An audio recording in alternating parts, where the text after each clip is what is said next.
Hello. So today I'll be going through my process that I've been using recently for, well, scribbling and sketching and trying to find a quick workflow for doing drawings. We're in Clip Studio Paint, by the way. I've been using it quite a bit for my drawings. I used to use a lot of Photoshop, especially when I painted stuff, but nowadays I tend towards Clip Studio Paint. I did all these within, I think, 5 minutes. Um, and yeah, I've just found a system that works pretty well for me. So I'll just create a new layer and I'll explain it. So as you can see, there's this paper texture, and that's part of a filter that I can turn off and on at will. So let's say I just, just draw a face or something here. I don't know, just not be fancy about it, just draw like a standard face or something. I can just turn that off and on using a hotkey that I set up in preferences. It aims for a layer called filter, which I have here. And that basically just makes it more grainy. And also, if it's, say, grayish, say I have some grays here, it turns that into this grainy texture. So let's say I had something like this, I could just do that. And as you can see, it just makes it this really nice risograph kind of looking texture. And that is just Zine Machines from TrueGrid Texture Supply layer mode to hard mix, and I set it to normal and it looks like this. So all you need is basically a noise pattern, and you just have that on here and you just set it to hard mix. And that's basically all you have to do to get this effect. Then you can put some paper textures as you may need. I think I have one on screen and one on multiply. And yeah, that's basically all you need to get started using this technique. And the technique really is predicated on the fact that you can turn grays into this kind of grainy texture. So let's actually draw something. I'm not sure what to draw. Let's draw a crazy wizard. Why not? I think that's fun to do. So we'll do like maybe he's looking downwards or something, and maybe he's looking up at, and yeah, I'll just draw it really quickly. And as you can see, I am getting a lot of mileage out of the texture of it, but also I left the construction lines in, so I'm not actually going to erase those. One thing I do like about a lot of drawings that I've seen recently is the texture that goes into them. I've been looking at a lot of drawings from the OSR stuff in RPGs and stuff like that, and I really like all this like weird, gross texture that goes into a lot of the old school stuff, and I've been kind of falling in love with that. So I've been trying to replicate that, but without, too much of the hassle. So I found that leaving the construction lines in and then smearing them out works pretty well. So I'm going to turn off the filter and it's going to look something like this. So I'm going to turn the filter back on, and as you can see remnants of the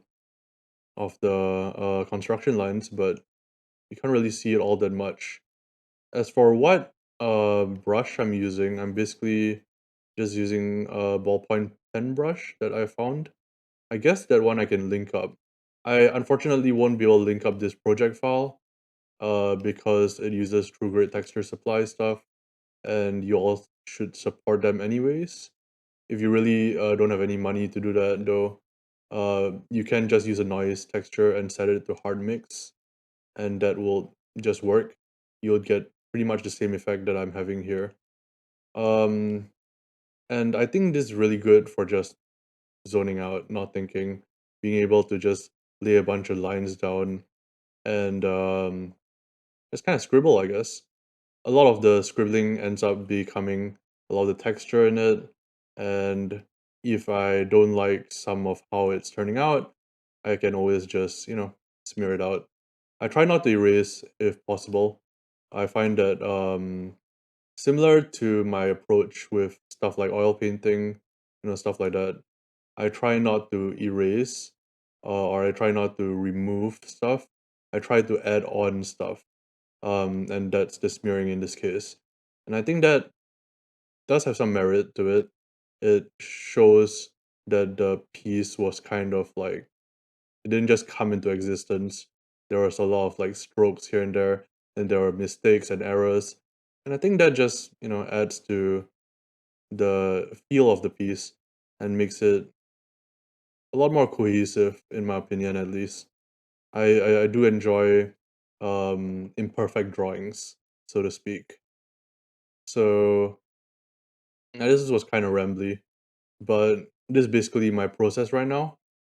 I tend to try to optimize my drawing process very, very often. Um, Used to be my painting process, now is more my inking process. Um, but I also try to keep in mind what I enjoy about the hobby, like the art hobby. I like a lot of kind of automatic drawing stuff, and I like keeping a high tempo. Like, I like going pretty fast, right? And I think a lot of people say that going fast is kind of overrated, and especially if you're drawing, just for yourself, that can be true. And I definitely am just drawing for myself. I don't do this as a job or anything.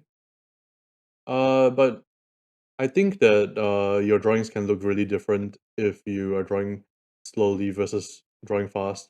And drawing slowly isn't always a good thing, in my opinion.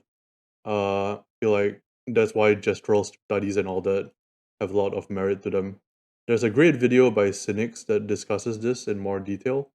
I'll link it in the description below.